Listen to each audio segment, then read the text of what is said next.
السلام علیکم ورحمۃ اللہ وبرکاتہ۔ فرحت ہاشمی بول رہی ہوں۔ کیا حال ہے سب کا؟ جب ہم کسی سے محبت کا اظہار کرنا چاہتے ہیں تو تحفہ دیتے ہیں۔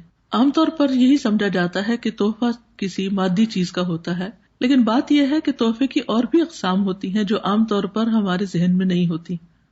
مثلاً کسی کی تربیت کرنا، کسی کو اچھی بات بتانا، یہ بھی ایک تحفہ ہے۔ اس سلسلے میں ہم دیکھتے ہیں کہ حضرت ابن عباس مفسر قرآن، صحابی رسول صلی اللہ علیہ وسلم اور آپ کے چچا کے بیٹے کا طرز عمل کیا تھا۔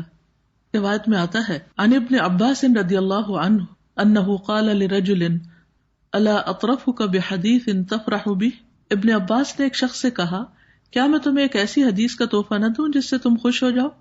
ابن عباس جس کو دے رہے ہیں اس کے بارے میں ان کو پتا ہوگا کہ یہ شخص علم کا حریص ہے، اسی لیے کہتے ہیں کیا میں تمہیں ایک ایسی حدیث کا تحفہ نہ دوں جس سے تم خوش ہو جاؤ؟ قال بلا، کہنے لگا کیوں نہیں، ضرور۔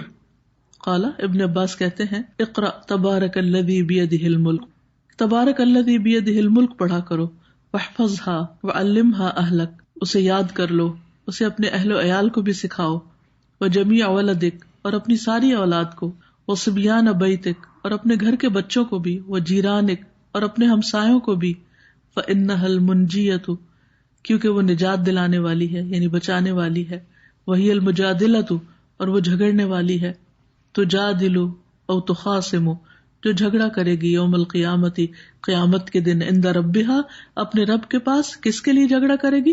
لقارئہا، اپنے پڑھنے والے کے لیے۔